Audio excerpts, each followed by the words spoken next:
Olá, estudante, seja bem-vindo de volta à disciplina de Literatura e Educação Literária. Eu sou a professora Aline Maziero e este é o nosso módulo 3, unidade 1. Módulo 3, a escola e o letramento literário.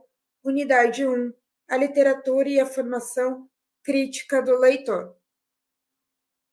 Nessa unidade, você vai aprender sobre o paradigma da formação do leitor, ou paradigma da fruição, sobre as razões para se ensinar a literatura na escola. Então, por que a literatura está presente na escola? Por que ela é cobrada como disciplina escolar?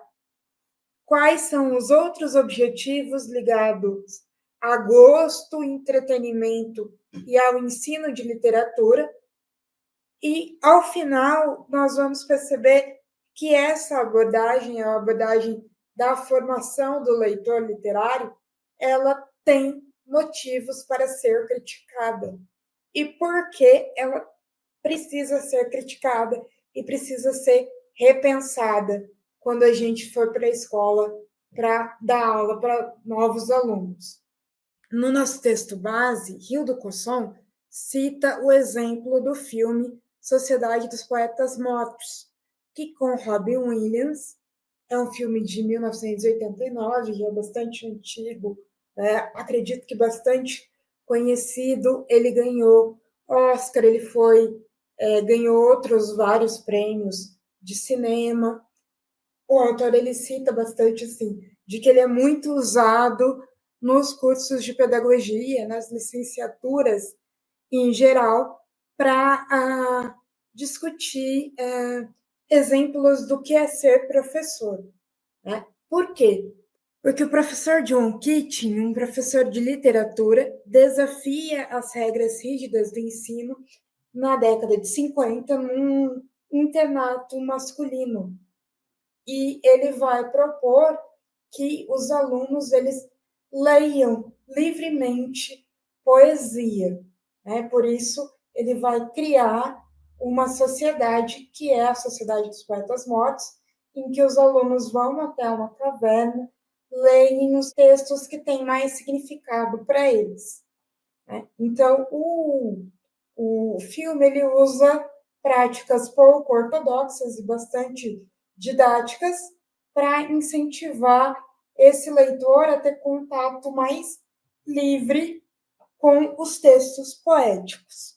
Então, o Hildo Cosson, no texto base, ele vai dar esse exemplo para dizer, né, para defender o livre acesso do estudante ao texto literário e à literatura, né, e à leitura sem intromissão dos críticos.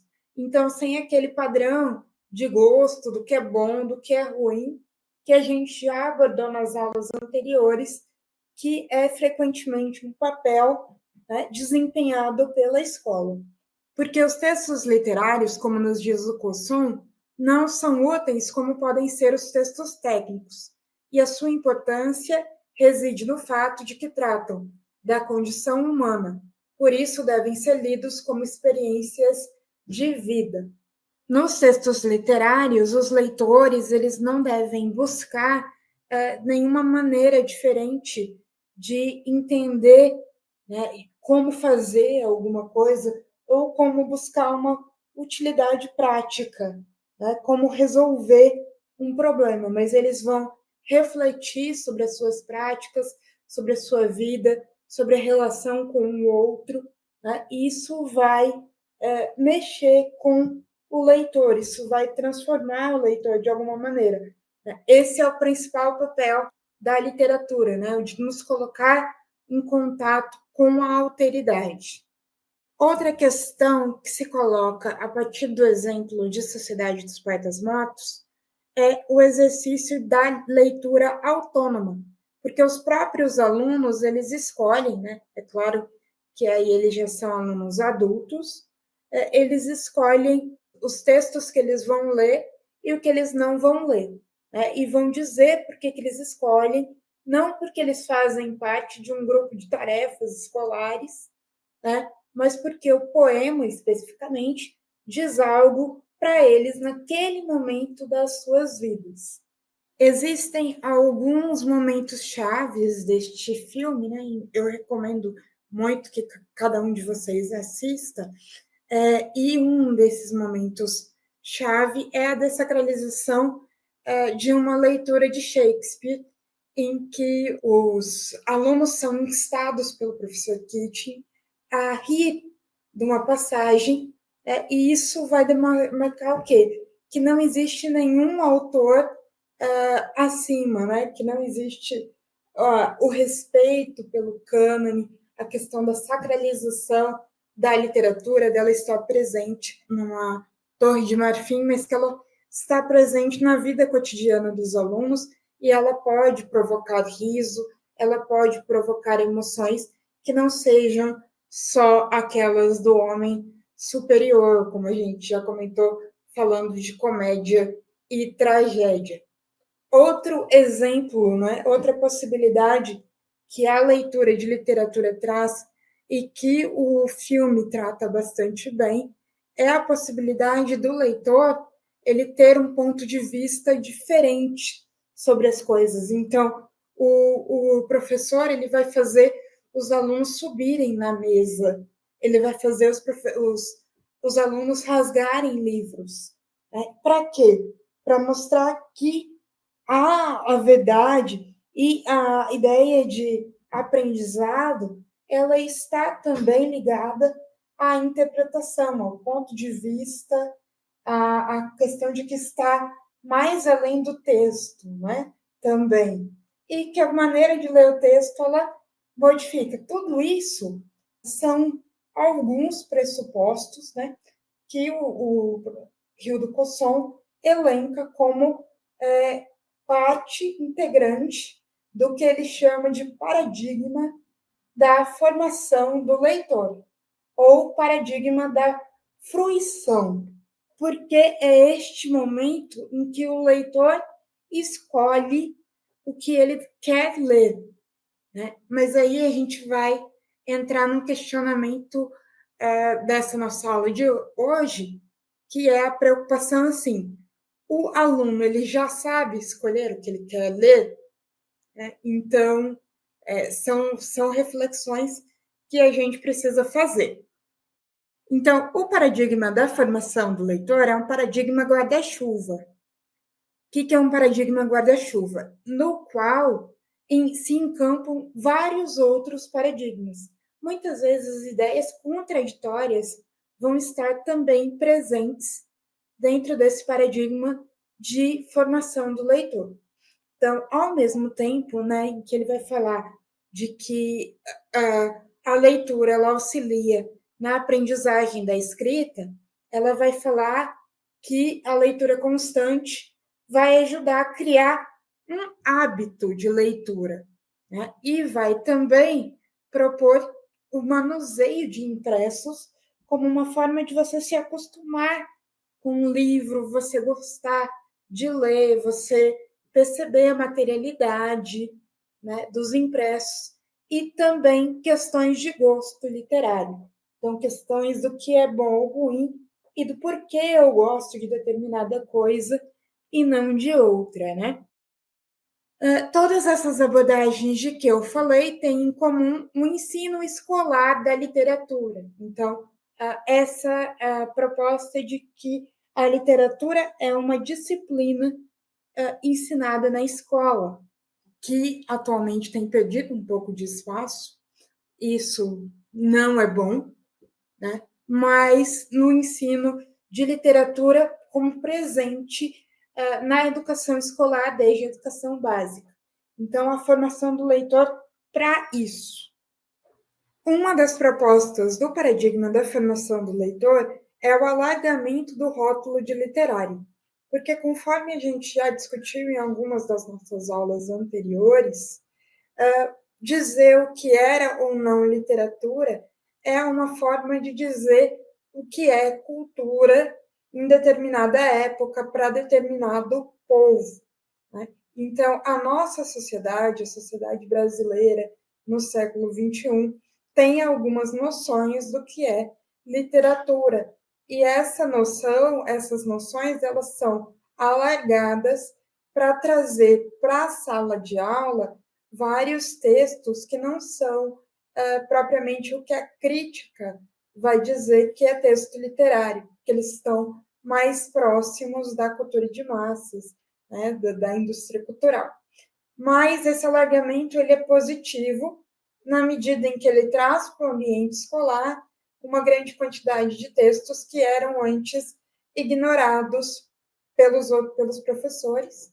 Né? Os professores, às vezes, até podem ter alguma dificuldade em entender esses textos, em utilizar esses textos em sala de aula, porque eles não os conhecem, mas fazem parte, ou podem não os conhecer, ou podem conhecer, né? Mas esses textos, eles fazem parte da vivência dos nossos leitores, dos jovens que estão, né, em período escolar. Então, mesmo que sejam, né, e apesar de serem textos que não sejam criticamente bem avalizados, são textos bem vendidos, têm a sua razão de estarem ali.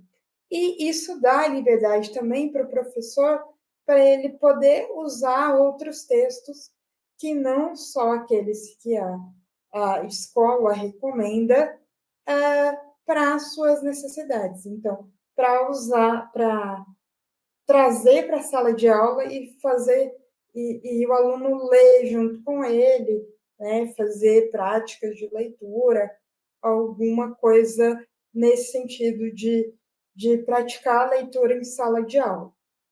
Mas a formação do leitor, ela não é um processo assim, por exemplo, eu vou entrar no primeiro ano aos 7 anos de idade e aos 12, aos 10, eu vou ser um leitor proficiente formado, vamos dizer assim, né?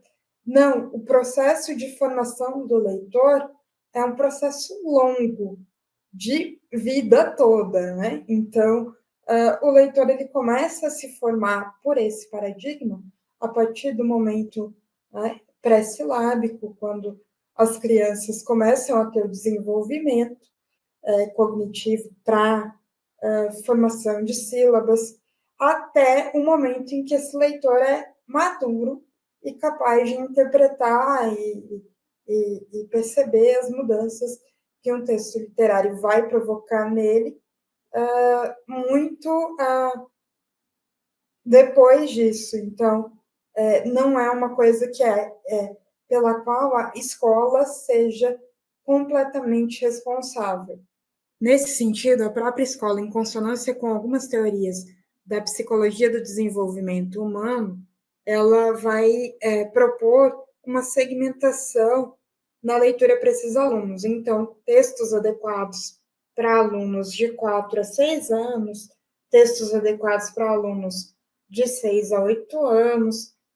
Essa segmentação ela tem um lado positivo, porque ela demonstra uma preocupação com o que vai ser lido, né, pelas crianças ao longo das fases do seu desenvolvimento, mas também impõe limites temporais, porque, de repente, se um texto é proposto para uma criança de 6 a 8 anos, esse texto não chega para uma criança de 9, para uma criança de 10. Então, na verdade, isso vai impondo limites homogeneizadores, né? No sentido de que o aluno, depois que ele passa de determinada idade, ele não pode ler mais tais livros, ou ele não pode ser exposto a determinados livros antes de atingir uma certa maturidade.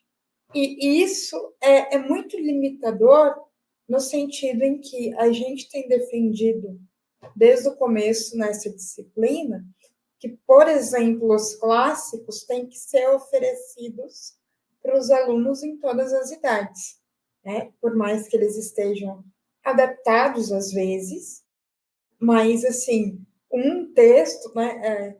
Isso é uma perspectiva minha como leitora. Nada vai deixar uma criança mais feliz do que ser capaz de ler alguma coisa assim. Ah, né, eu consegui ler esse livro todo, eu compreendi esse livro tem um significado para mim, né? E isso independe da idade dela. Então, essa prática de divisão, ela auxilia muitos professores, né?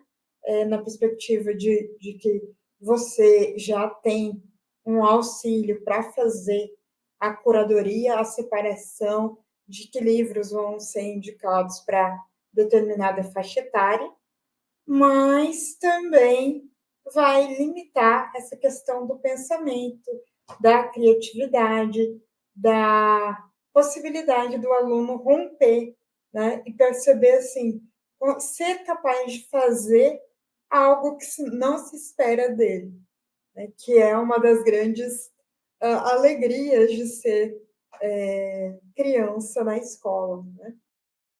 Aí o Rio do Coção nos traz a proposta do Azevedo, que vai dizer que essa divisão que existe, né, essa segmentação que existe entre idades e títulos adequados à leitura da criança, ela dificilmente é adequada para formar cidadãos criativos, participantes, dotados de senso crítico e visão humanista da vida e do mundo, nem para a formação de leitores, ou seja, pessoas que saibam utilizar os livros em benefício próprio.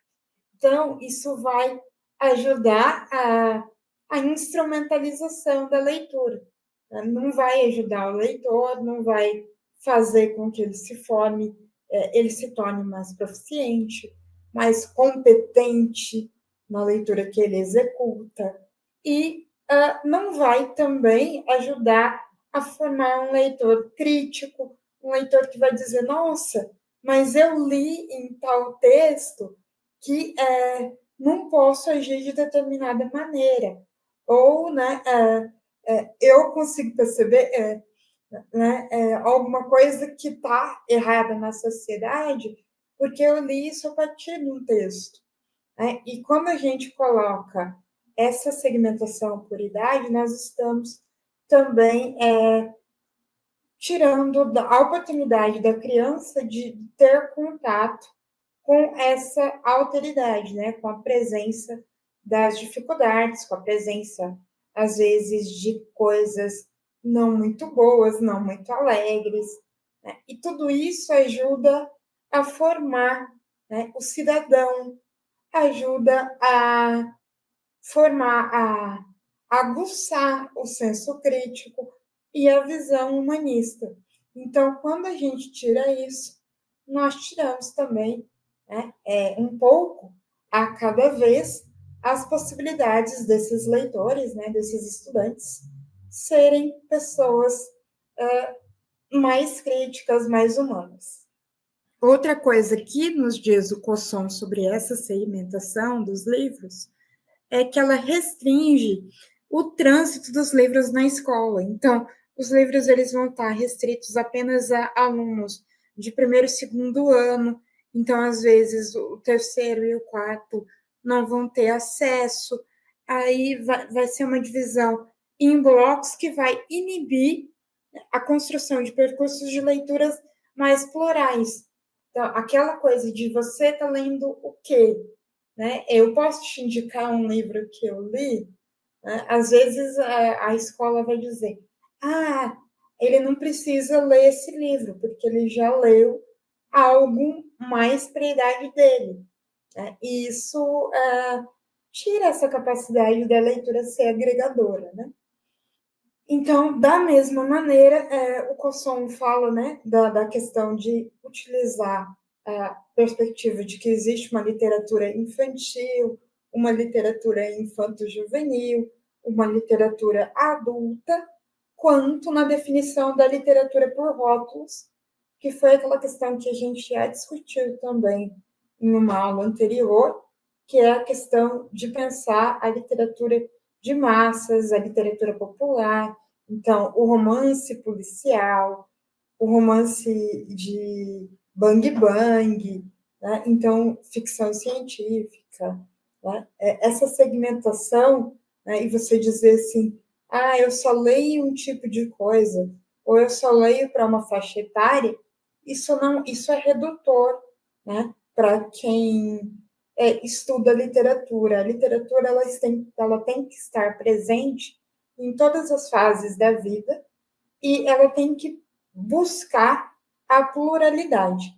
Por mais que nós, às vezes, prefiramos mesmo um gênero em detrimento de outro, né? É interessante que nós busquemos ser leitores de mundo.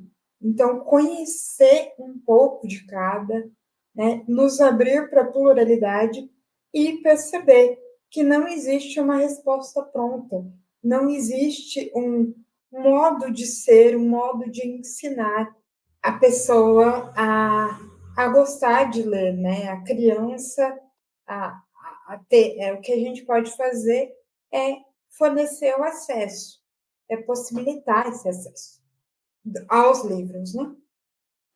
Outra questão nem sempre positiva dessa segmentação é a hierarquização dos textos. Então, a proposta de que a literatura ela tem que ser uma pirâmide.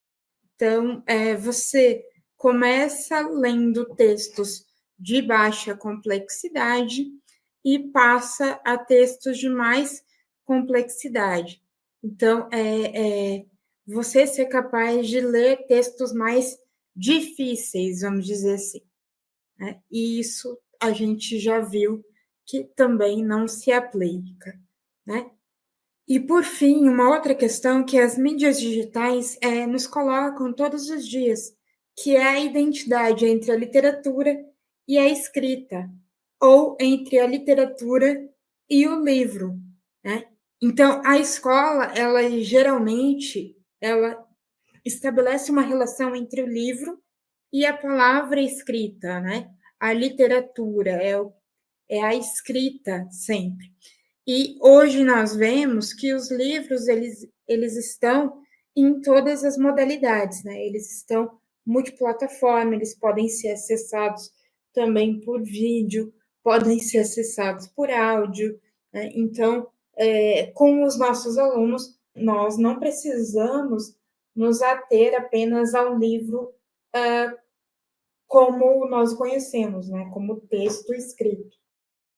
Então, o autor ele diz que essa relação do paradigma da formação do leitor com a leitura e com a literatura, né, e com a forma escrita do texto literário, ele limita, né, porque faz da literatura objeto impresso e por meio dele estreita e limita todo o campo de atuação do literário.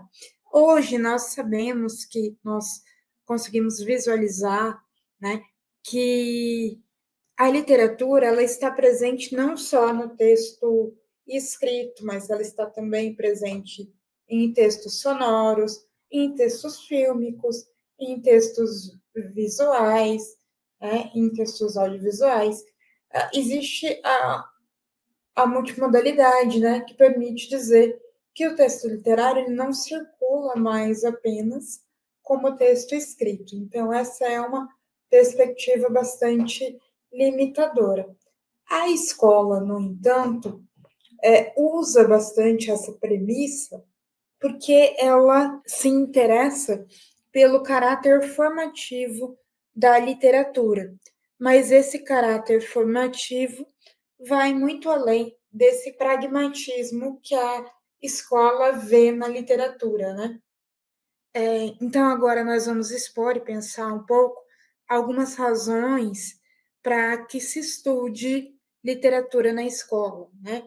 E como o paradigma da formação do leitor ele sustenta o estudo de literatura na escola. para essa percepção, o aluno se desenvolve como um indivíduo na medida em que ele lê textos literários. Outro ponto importante é que a leitura de textos literários proporcionam conhecimentos que aprofundam a compreensão do mundo, né, e a compreensão sobre o que é viver. Então, aquela questão que a gente já tem falado algumas aulas, que a literatura ela abre, né, perspectivas para a gente pensar além de nós mesmos, para pensar no outro, para se colocar no lugar do outro, inclusive. E também como instrumento para a criação de gosto e do hábito da leitura. Então, por isso que se usam textos literários na escola. A ligação entre as duas razões expostas, então, a razão do gosto e a razão da mudança de perspectiva dos alunos, elas vão estar interligadas pelo prazer de ler. Então, a grande preocupação da formação do leitor, como nós a vemos hoje na escola, é a busca por uma leitura prazerosa, né? Permitir que o aluno tenha uma leitura prazerosa. Então, ela é ponto de partida para as crianças, ela é parte do percurso para quem já é acostumado com as leituras e ela é ponto de chegada para o leitor maduro, né? É toda essa percepção assim de que a literatura, né, como nós temos dito com bastante frequência ao longo das nossas aulas, ela é um direito humano inalienável do leitor que precisa ser assegurado pela escola. Então, a escola ela permite, né, ela favorece o cumprimento desse direito humano. E também tem outros objetivos que, vamos dizer, sejam objetivos específicos da prática da leitura como formação do leitor. Desenvolver o hábito da leitura, como nós temos dito, criar o gosto pela leitura e formar o leitor criativo. Então, desenvolver o hábito da leitura à medida em que o leitor ele começa lendo algumas páginas, aí ele vai aumentando a quantidade de dias, vai aumentando a quantidade de páginas lidas, né, e acaba se tornando também, né, isso é uma crítica que nós fazemos, uma competição, não pela qualidade da leitura, mas pela quantidade de leitura, e isso é bom, mas também tem seu lado negativo, né? Então a gente precisa refletir bastante, né? Se o que a gente quer é que o leitor, que ele leia rápido, que ele leia mais livros, ou que ele reflita mais sobre o que ele está lendo. Então, criar o gosto pela leitura, né? E o que aí a gente volta àquela pergunta inicial que eu fiz, que a gente se faz desde o começo: é possível ensinar alguém a gostar de ler? Ajudar alguém a criar o gosto pela leitura? Não sei. Eu acho uma responsabilidade muito complicada para se colocar para a escola desenvolver isso, né? E formar o leitor criativo. Então, essa é outra questão que a gente tem muitas ressalvas. Porque que seria um leitor criativo, né? O que o leitor criativo seria capaz de fazer de diferente? Por que ele precisa ser adjetivado? Então, são questionamentos que nós nos fazemos. No que se refere ao ato da leitura, então, ela precisa ser absorvida pelo aluno e incorporada ao cotidiano como uma atividade corriqueira.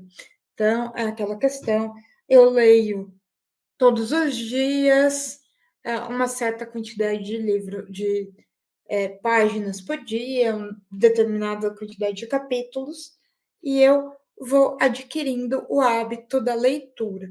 Isso seria conseguido através da repetição contínua, da regularidade e do número de páginas lido.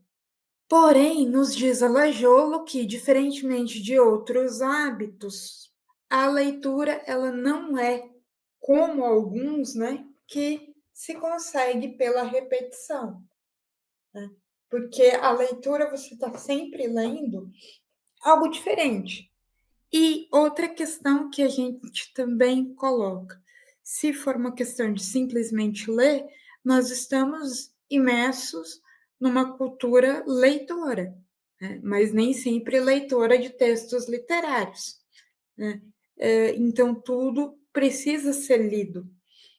Então, será que eu preciso cobrar que meu aluno leia determinado número de páginas, que ele adquira esse hábito regular, né? Será que ele é menos leitor porque ele não consegue ler todos os dias?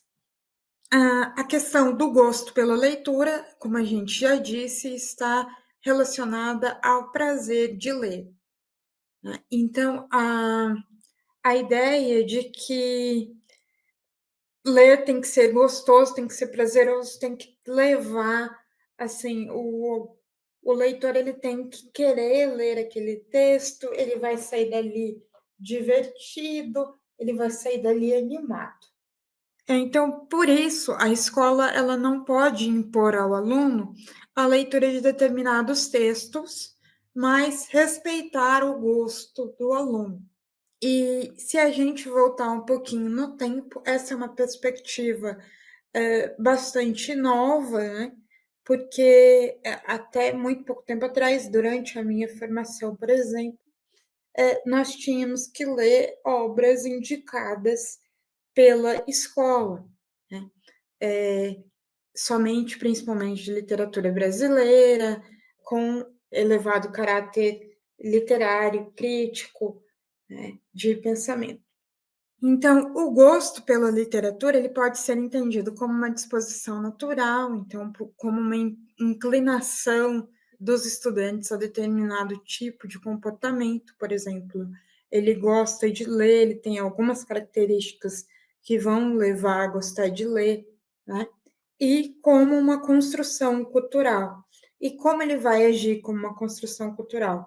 Por meio da escola, que é este lugar privilegiado que por onde passam os textos, né, e que nos diz o que deve ou não ser lido ao longo das gerações. Além disso, por essa perspectiva da fruição, a escola não pode fazer da leitura literária uma atividade escolar tradicional. Então, a ideia de cobrar, né, leitura, cobrar exercícios, avaliações, muito sobre os textos literários, isso não pode ser feito por essa perspectiva.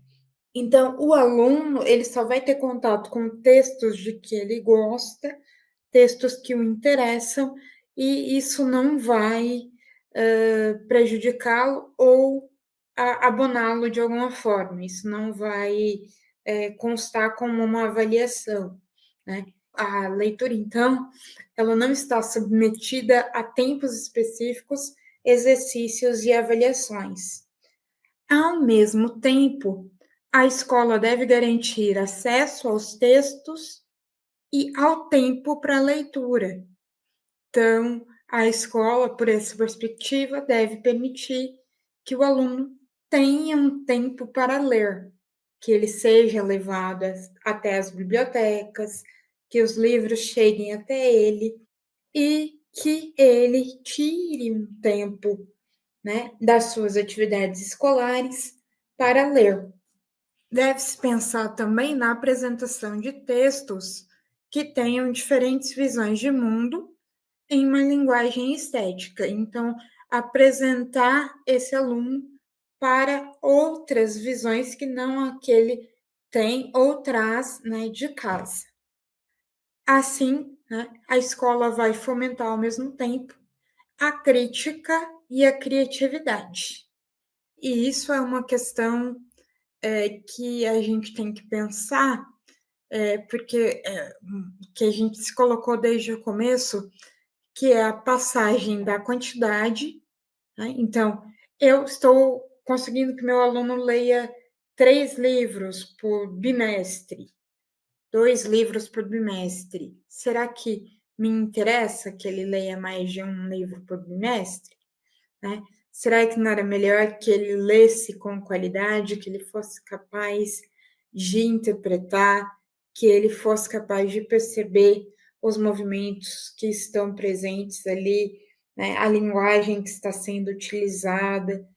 Então, isso passa por 2 etapas. A primeira etapa proposta pela escola seria de que o aluno escolha o que gosta, e depois esse gosto é aprimorado com a criticidade desejada.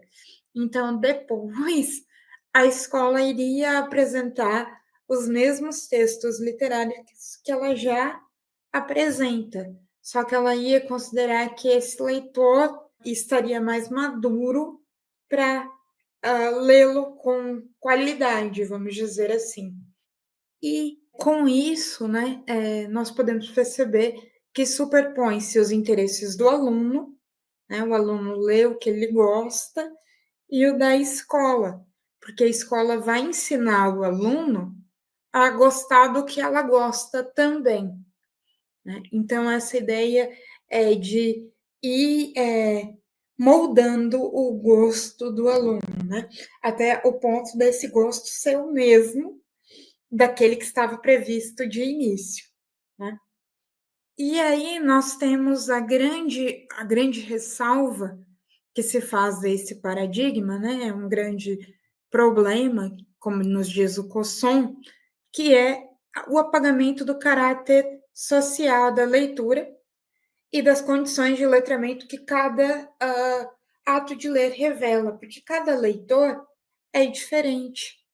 Cada leitor tem uma competência de leitura distinta, né? E ele tem uma experiência que é ao mesmo tempo individual e social. Né? E quando a escola permite que ele faça só, né, que ele escolha o que lê e depois ela vai moldar isso para o gosto, ela homogeneiza da mesma forma. Então, ela está dando uma falsa ilusão de que está sendo democrático, porque no final das contas, ela, na verdade, só repropõe as mesmas coisas sempre. Então, a partir desse paradigma, quando a gente pensa na aula de literatura, na aula de leitura, né, não há um conteúdo a ser ensinado. Existe a ideia de que o prazer de ler e a leitura do prazer têm que estar combinados. O prazer de ler porque você tem que gostar de ler. A leitura do prazer porque tem que ser um momento alegre, tem que ser um momento prazeroso. Né? Então, isso vai acabar se você não tiver uma ação pedagógica, se você não tiver uma intenção, né, na sua aula, na produção da sua aula, você tem a prática de leitura gratuita. Né? A leitura pela leitura, o texto pelo texto. E com isso, a literatura ela perde a razão de ser, porque ela não é crítica, ela não é reflexiva. Eu estou lendo porque eu gosto. Né? Então, isso perde um pouco o sentido. Nesse paradigma também a ausência de hierarquia, porque tanto professor quanto estudante compartilham seus gostos e eles não estão numa relação de professor-aluno, eles estão numa relação entre dois leitores.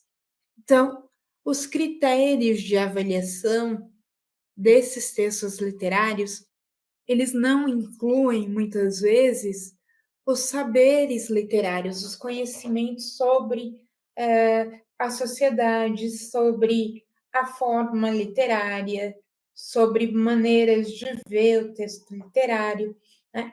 E refletem percursos individuais. Né? Então, o que isso vai fazer? Vai fazer com que a escola não seja ainda, né, como ainda não é, o lugar que a gente quer que ela se torne, né? Que é um lugar de pluralidade de vozes, é um lugar de pluralidade de saberes. Existe, então, essa ideia da horizontalização entre professores e estudantes, né? Esse fim da hierarquia e a proposta da literatura como entretenimento. Daí nós vamos nos fazer outra questão, né? A literatura pode ser somente entretenimento, né? A literatura ela não tem que também provocar reações não tão boas em quem está lendo, ela não tem que provocar um pouco de angústia, um pouco de sofrimento. Você só lê para ficar feliz, né? Você lê para experimentar vicariamente, né? Através da vivência alheia, sentimentos. Esses sentimentos nem sempre são positivos. Então, a literatura, para nós, né, assim como para o Cosson também, não deve ser apenas entretenimento. E aí, algumas questões também. É possível ensinar o prazer de ler? A gente consegue definir o prazer de ler? A gente sabe que gosta de ler, que faz isso com frequência, que ler é muito gostoso, mas a gente sabe passar isso para o outro? Existe uma maneira, existe uma forma pedagógica de ensinar esse prazer de ler? Né? Basta ser leitor para ser leitor de literatura? Né? Tudo que eu leio é literatura? Nem sempre. Né? Então, basta eu saber ler? Às vezes, sim. A ideia cristalizada na escola é de que a questão da pirâmide, né? Então, o leitor ele vai passando por conhecimentos primeiro fáceis, depois medianos, e depois ele vai chegar aos textos difíceis. Né? Mas será que isso basta para que ele seja um leitor de literatura, esse nosso estudante? E aí o Cosson ele vai também trazer uma questão que é o entendimento limitado da fruição como prática oposta ao conhecimento, oposta à crítica e oposta à apreciação. Então, porque eu estou fruindo o texto, porque eu estou, né, no meu momento de leitura, eu não posso tecer uma análise sobre ele, eu não posso tecer uma crítica, eu não posso dizer, olha, não gostei desse livro, né? Eu peguei ele para ler, ele era tudo que eu queria naquele momento, mas fui lê-lo e ele era ruim. Às vezes isso acontece, né? E a gente tem que também propor para o nosso aluno que ele estabeleça essas relações de criticidade. Eu gostei do que li, né? Foi tudo aquilo que eu esperava? Gostei, gostei. Por que gostei? Não gostei? Não gostei. Por que não gostei? Então, se questionar o porquê também é importante. E assim, verbalizar essas ideias, né? E a proposta de limitação de que a literatura deve ser fonte de diversão e prazer. Né? Muitas vezes, eu imagino que vocês também tenham passado por isso, eu me afastei de um livro assim, e eu falei, nossa, né, preciso, vou passar o dia pensando nisso aqui. Né? E às vezes ele aparece de novo, né? Olha, aquela história daquele personagem, ela pode ser aplicada aqui. Né? Então, a gente, quando lê, a gente não está procurando só o final feliz. Né? Muitas vezes, a gente está procurando também não só o consolo, mas a criticidade. Vamos conhecer um pouco mais sobre o nosso país? Vamos pensar em maneiras de mudar este país? Então, são coisas que também são colocadas pela literatura, né? assim como eu já citei antes, questões relativas ao luto, às perdas, aos sofrimentos. O sofrimento é bastante comum, então por que o sofrimento não pode ser buscado na leitura também? Né? Eu perceber o sofrimento do outro. Por que a gente tem que buscar sempre histórias que fujam da realidade?